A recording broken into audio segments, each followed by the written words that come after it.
Right, hey guys, how are we doing? So I've recently seen the Dragon Ball Super superhero movie, and I thought it was okay, wasn't amazing, but now we've got some more videos we can check out. I want to check out Geekdom's which is stronger, Gohan Beast or Gogeta Blue, but I feel like going into that, I'll have absolutely no knowledge on how to scale Gohan Beast without checking out how strong Cell Max is, which was, you know, the main bad guy at the end, and Gohan went Gohan Beast to beat him. So let's see how strong Cell Max is, and then I can check out Geekdom's video after that.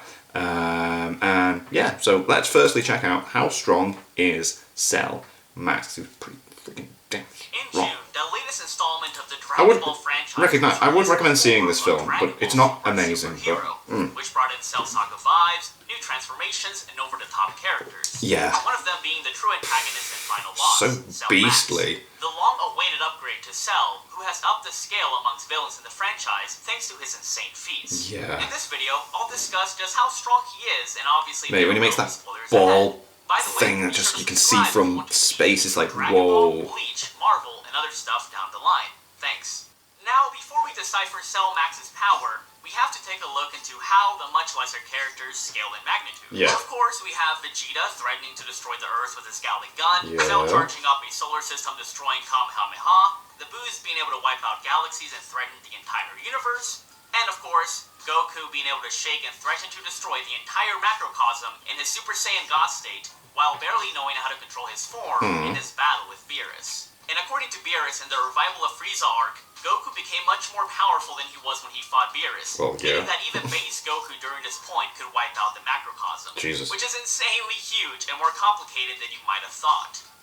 For one, the Daizenshu guidebooks confirm that the living universe is an infinite space that is full of infinite galaxies. On top of that, the afterlife is outright called a higher dimensional realm altogether, which has a lot of credence given that the bottom half of the macrocosm is as big as heaven, which is stated by the Daizenshu and the anime to being as wide as the living universe. And yeah, I'm aware that the universe has been stated to have an edge, but just because a realm has an edge doesn't inherently mean it isn't infinite, as it is mostly for presentation. For example, the Far Shore in Marvel and the Source Wall in DC transcend countless levels of infinity, concepts, dualities, and archetypes, yet still have an edge or represent an edge of existence. Now, I'm not saying that the Dragon Ball universe exists on the same scale as these other realms, but I'm saying that the basic concept is similar. We've also seen the 9 realms of the World Tree, including our universe, which is infinite, being presented by spheres, even though they're logically infinite, right? And even if you don't want to buy that the living universe is infinite, the afterlife is likely a higher dimensional realm anyways, going by the Daizenshu statement, and because it is way, way larger. Since Goku and Beerus could have destroyed the macrocosm and turned it into an empty void, this implies that they could wipe out 4 spatial dimensions and 1 temporal dimension, making Goku casually 4D+, or in other words, is a being that can affect or destroy a hyperspace. Jesus Christ. Goku then obtains several Zenkais and power-ups thanks to the battles with the resurrected Golden Frieza, Goku Black, and Zamasu. Even going as far as damaging a suppressed Merch Zamasu, who he managed to overpower and injure with a Kamehameha, despite Super Saiyan Blue Vegeta and Super Saiyan Rage Trunks being unable to. Afterwards, he rematched the time-skipping assassin Hit, who he managed to defeat a second time without the use of Kaioken times 10. So my point is, Goku and Vegeta's base likely got tens to hundreds of times stronger at this point. And by far, one of the best showings of Goku's insane growth was when Super Saiyan Blue Kaioken Goku was able to fight more comfortably against a stronger Jiren with Super Saiyan Blue Evolution Vegeta, despite the fact that heavily suppressed Jiren was already far stronger than Merch Zamasu and Super Saiyan Blue Vegito, as noted by numerous characters. Meaning that Goku transcended the power of his previous fusion's level, and that is without Ultra Instinct, making him easily a mid-multiversal level threat that can logically wipe out thousands of macrocosms, if not even more. In other words, Super Saiyan Blue Goku was already stronger than Super Saiyan Blue Vegito, who in base is already stronger than 2 Super Saiyan Blues. So what I'm trying to get at here is that there are insane jumps in power, and we're not even at the later arcs yet. Goku then had a really tough battle and surpassed Jiren with Mastered Ultra Instinct, which he wasn't able to tap into at will until he faced off against Moro, the Planet Eater, who was stronger than Broly. The same one who managed to shatter dimensions in his fight against Super Saiyan Blue Gogeta. Within the manga, these foes would be surpassed by Gas, who could take on Mastered Ultra Instinct Goku and Ultra Ego Vegeta. Vegeta at the same time, meaning that he could hold his own against two characters that are essentially fusion level and beyond. Yeah, now, okay, why that's is true. it important? Dragon Ball Super Superhero takes place after the battle with Gas, and according to Dr. Hito, Gamma 1 and Gamma 2 can wipe out the Z Fighters, including Goku and Vegeta. Now, we don't know exactly what data Dr. Hito had, but it is very likely that he based off Gamma 1 and Gamma 2's power from Goku's battle with do give Moro, Piccolo a which pretty took hard place time, on right? Earth. Of course, the current arc hasn't finished yet, but so far the battle has taken place on planet Cereal, So meaning that the movies Red Ribbon Army after couldn't have possibly based their this data off arc, of that that's Goku and interesting. Vegeta, unless of course they use spy robots. But we'll go with the least amount of speculation and say that they based off their data from Moro Arc Goku and Vegeta. So this is really crazy, and the official dub and subs aren't out yet, so these could be wrong, but I mean I've checked over several times. But Piccolo states that Gamma 1 and Gamma 2 were on par with Goku and Vegeta. Now this puts us in a bit of a pickle because Piccolo was present in the battle against Moro, meaning that he thinks Gamma 1 and Gamma 2 are above MUI Goku from that arc.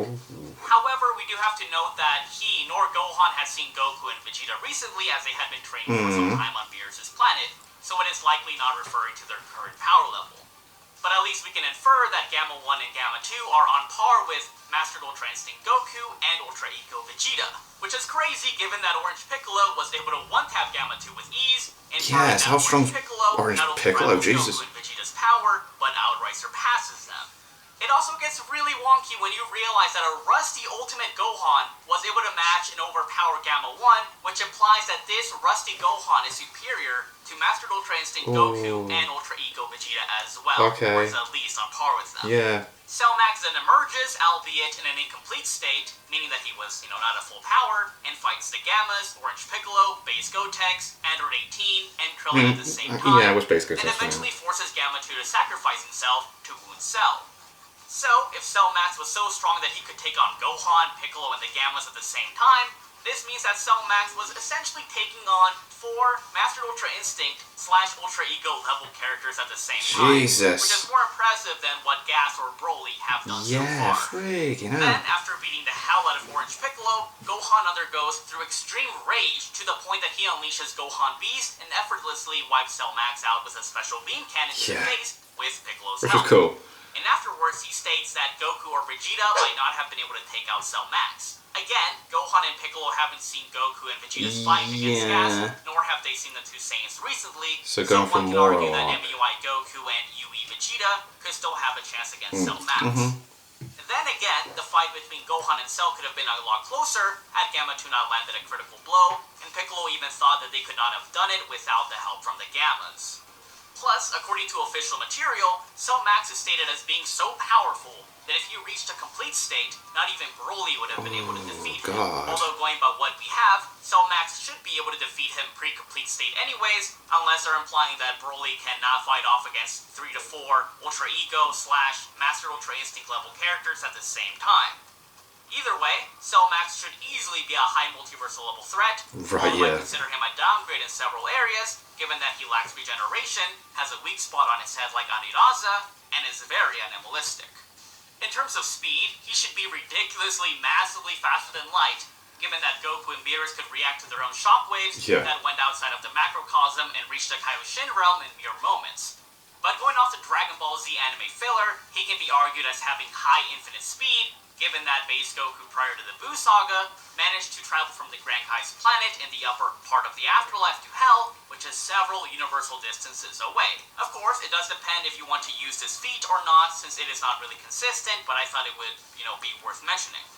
On top of that, he can be argued as having high inaccessible speed, meaning that he is so fast that he can move in a void without time-space, since we saw base Goku in the manga move in the coordinates of the erased timeline after Zeno wiped it out.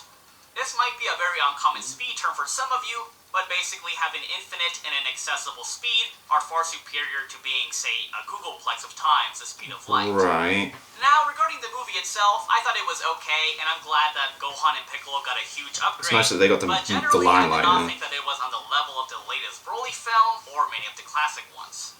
So, there you have it. Cell Max is truly a foe to be reckoned with, and I hope that future material gives us a glimpse into his other forms, and hopefully we get more confirmation on what data Dr. Hito and the Red Ribbon Army We're base going our off androids of, yeah. as it would clear up a few things for sure. Anyways, thanks so much for watching. Check out the sponsor, and I will catch you next time. Peace out. So that's going to be cool going into the Geekdom's video, having that in mind. Jesus. Whoa.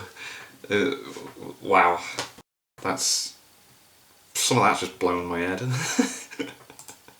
Good video. That was very good. That was cool. So yeah, I'm going to check out Geekdom's.